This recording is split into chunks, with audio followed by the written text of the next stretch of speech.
লিও একজন অভিজ্ঞ পাইলট। প্রতিদিনের মতো সে ডিউটিতে যাওয়ার জন্য রেডি হচ্ছে। তবে আজকের দিনটি তার কাছে খুব স্পেশাল, কেননা আজ তার একমাত্র মেয়ের জন্মদিন।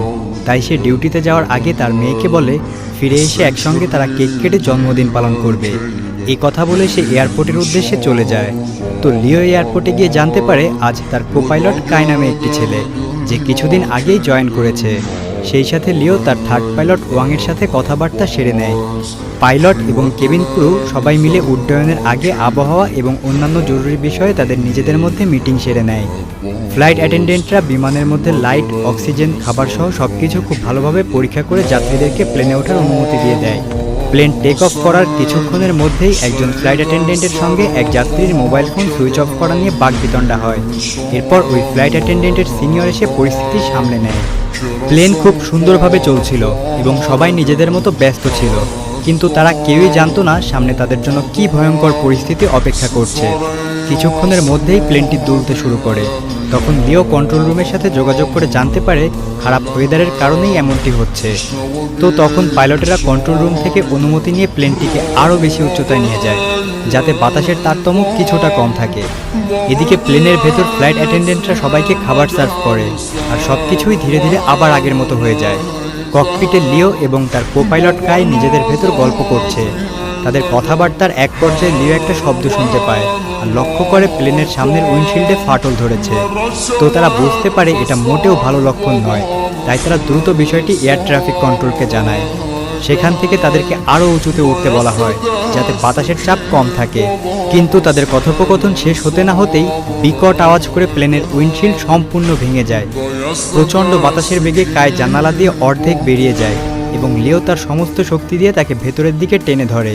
ঠিক এ সময়ে ভাঙা কাচের টুকরার আঘাতে প্লেনের ডান দিকের ইঞ্জিনে আগুন লেগে যায়। প্লেনের ভেতর সবাই বুঝে যায় খুব খারাপ কিছু একটা ঘটেছে।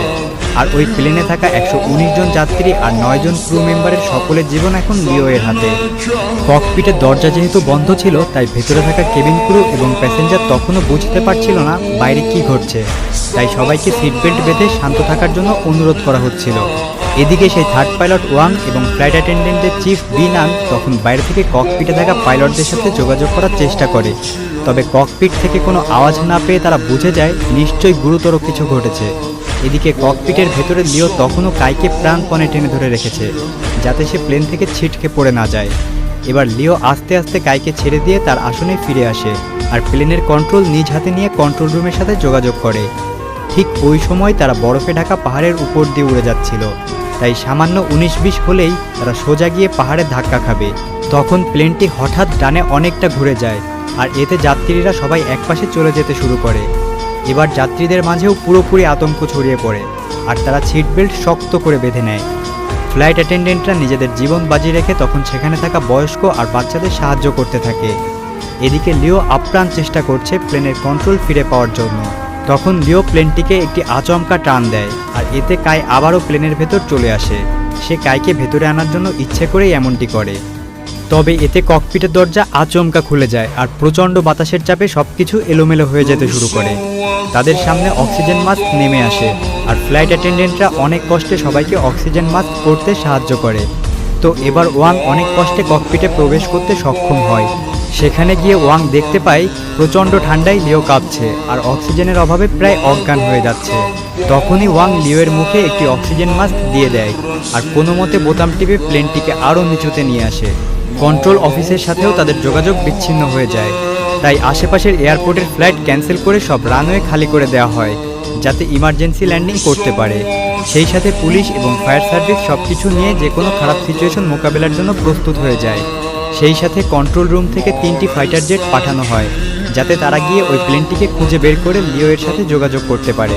আসলে নিচে বসে সবাই যা কিছুই করুক না কেন, প্লেনে থাকা সব মানুষদের জীবন যে এখন কেবলমাত্র লিও এর হাতে। তখন বিনান সকলকে জানিয়ে দেয় যে তারা ককপিটের প্রেশার লস করেছে আর সকলকে সিট বেল্ট বেঁধে শক্ত হয়ে বসতে বলে। কন্ট্রোল রুম থেকে তখন বলা হয় লিওদের সামনে বরফে ঢাকা বিশাল পাহাড় রয়েছে আর সেখান থেকে যেতে হলে তাদেরকে আরও 3000 মিটার নিচ দিয়ে যেতে হবে, নইলে তারা পর্যাপ্ত অক্সিজেন পাবে না। এটা লিও এর জন্য একরকম সুইসাইড করার মতো, কেননা মাত্র একটি ইঞ্জিন তখন কাজ করছে আর ককপিটে ঝড়ের গতিতে বরফের টুকরা আর বাতাস ঢোকার কারণে তাদের সামনে কী রয়েছে সেটা দেখাও অসম্ভব হয়ে পড়েছে। তাই পাহাড়ের ভেতর দিয়ে যাওয়ার সময় প্লেন যে কোনো সময় পাহাড়ে ধাক্কা খেতে পারে। এদিকে নিচে সাধারণ মানুষ ওই প্লেনের খারাপ পরিস্থিতির কথা জানতে পেরে যায়। ওই প্লেনে থাকা যাত্রীদের আত্মীয় স্বজনেরাও এয়ারপোর্টে এসে কান্নাকাটি করতে থাকে। এদিকে প্লেনের ভেতর যাত্রীরা আস্তে আস্তে ধৈর্য হারিয়ে ফেলতে থাকে। তাদের মধ্যে একজন যাত্রী উঠে কি হয়েছে সেটা দেখার জন্য ককপিটের দিকে যেতে যায়, আর একজন ফ্লাইট অ্যাটেন্ডেন্টকে খাবার ট্রলি দিয়ে আঘাত করে। তখন বিনান তার সামনে এসে দাঁড়ায় আর খুব প্রফেশনালিজমের সাথে বলে যা কিছুই হোক এখন তাদেরকে পাইলটের ওপর ভরসা রেখে নিজেদেরকে শান্ত রাখতে হবে। এদিকে ককপিটে ওয়াং যথাসম্ভব চেষ্টা